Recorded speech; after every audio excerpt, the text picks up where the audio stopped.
Hi, everyone. Today we're going to talk a little bit about complaint handling.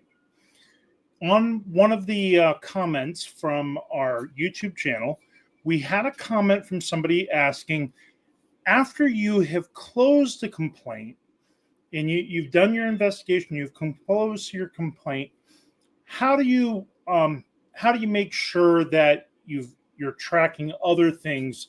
If you have follow-up actions, like how do you know if we need to open up a CAPA later on? So how do you do that? So the way we do it is not the only way you can do it. There are multiple ways to do this process, but the way we do it has been through multiple inspections by FDA and through lots of different ISO 1345 certification audits and BSAP certifications. So it's generally an accepted approach, but it's not the only approach. And so you could take different approaches, but essentially the basics are going to be the same across the board. When you receive anything that you think might be a complaint, you record it. You start a record. Some people call that their complaint record. Some people call it a customer communication. Whichever you do is fine. But at the beginning of your form, once you've collected the basic information, you have to determine, is this a complaint or not? You might say, no, this isn't a complaint. It doesn't meet the definition, and close it. Say it's not a complaint. You might say, it doesn't meet the definition of a complaint, but it is something that maybe we ought to do something about. Like maybe we shipped the wrong number of units to our customer. So it's not a product complaint, but it's a complaint about our service. It doesn't meet the definition of a product complaint, but it is something we should do so we don't keep on shipping the wrong quantity to our customers. Or maybe we shipped the wrong item, so we accidentally put the wrong item on a box. If either one of those kinds of things happen, that would be a quality system issue, so you would open up a CAPA in most cases. Do you always have to open up a CAPA? No. You could offer the customer a credit. You could correct it and not implement a corrective action. You could say, this has never, ever happened before. It's never going to happen again. We're not going to open up a CAPA. It's not worth it. But what do you do if you open up a complaint, you close the complaint, and it happens again? So what are you supposed to do? Well, one of the things that I try to look for people to do is to use their monitoring and measuring of processes. There's a clause called data analysis 8.4. There's statistical techniques that's supposed to be used, 21 CFR 820.250, and there's monitoring and measuring a process. That would be clause 8.2.5.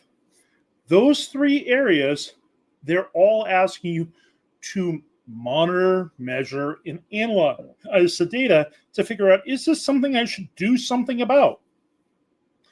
Sometimes you only have one data point, so you just don't know whether this is a repeat issue or it's a one-off. Maybe it's a brand new product and this is the first time it's ever happened, but it doesn't mean it won't happen again.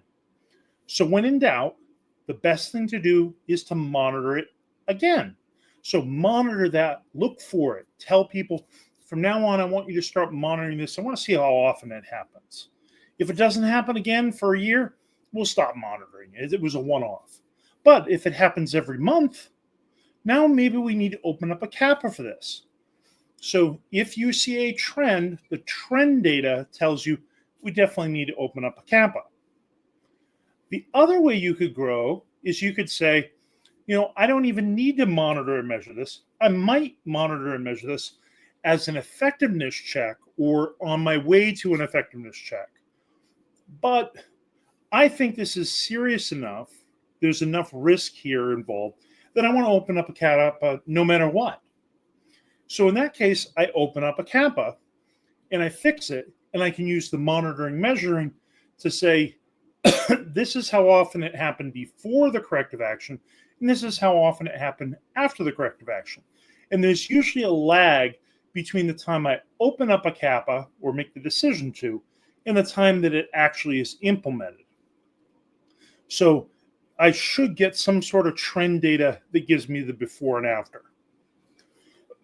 So when you're thinking about, I have this complaint, what should I do? One of the things is it a complaint? Another thing, of course, is it reportable? Another thing should be, is it in my risk analysis? So maybe I have to update my risk analysis.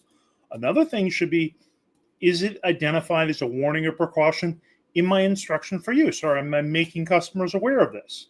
So those are all things that just come naturally to you as a complaint handling unit or as a regulatory manager that is looking at your complaints coming in. Does it meet the definition of complaint? Is it a reportable? Is it in my risk analysis? And compare the numbers. Do I need to make adjustments to the risk analysis?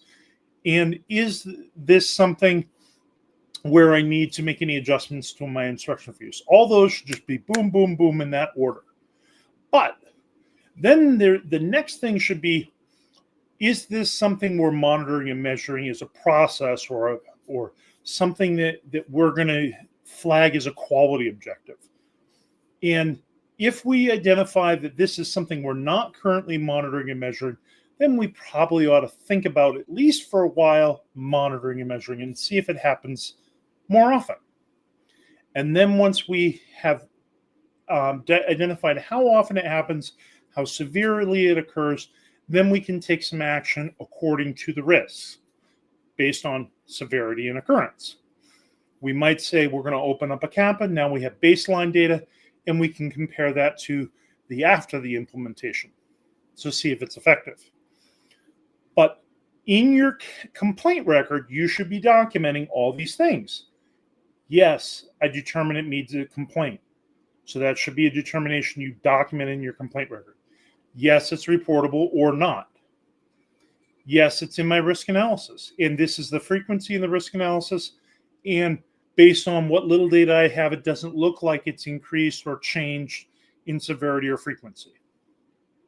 Next, I should be saying, is this something that I should have in my IFU? Oh, I already have it in my IFU.